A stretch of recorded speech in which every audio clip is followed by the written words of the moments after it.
Hi friends, today protein laddu. First అయితే పుట్నాలు and బాదం మక్నా అన్నీ కూడా వేసుకొని ఫస్ట్ వీటన్నిటిని కూడా పౌడర్ చేసుకోవాలి. మనం మిక్సీ పట్టుకున్న పుట్నాలు అండ్ బాదము మక్నా పౌడర్ అంతా కూడా మనం కొద్దిగా నెయ్యి వేసుకొని మంచిగా ఇలా ఫ్రై చేసుకోవాలి.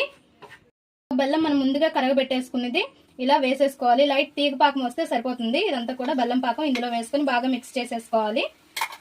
ఇందులోనే కొద్దిగా ఇలాచీ పౌడర్ కూడా వేసేసి ముందుగా వేయాలి, మర్చిపోయాను. ఇంకా వేసేసి బాగా మిక్స్ చేసేసి కొద్దిగా గోరువెచ్చగా అయ్యే వరకు చల్లారనివ్వాలి. ఇలా కొద్దిగా గోరువెచ్చగా అయిన తర్వాత మనం అన్ని కూడా ఇలా లడ్డూల్లో చుట్టేసుకోవాలి. చూసారుగా ఫ్రెండ్స్, మన ప్రోటీన్ లడ్డు రెడీ. రోజుకో లడ్డు, గ్లాస్ పాలు తీసుకోండి డైలీ. చాలా చాలా మంచిది. అండ్ పిల్లలైనా పెద్దలైనా ఒక్కసారి తీసుకోండి. డైలీ కూడా ఇలా పాలు ఈ 1 లడ్డు తీసుకుంటే చాలా బాగుంటుంది. ఎముకలు కూడా గట్టిపడతాయి. ఒక్కసారి ట్రై చేయండి. నచ్చితే ప్లీజ్ సబ్స్క్రైబ్.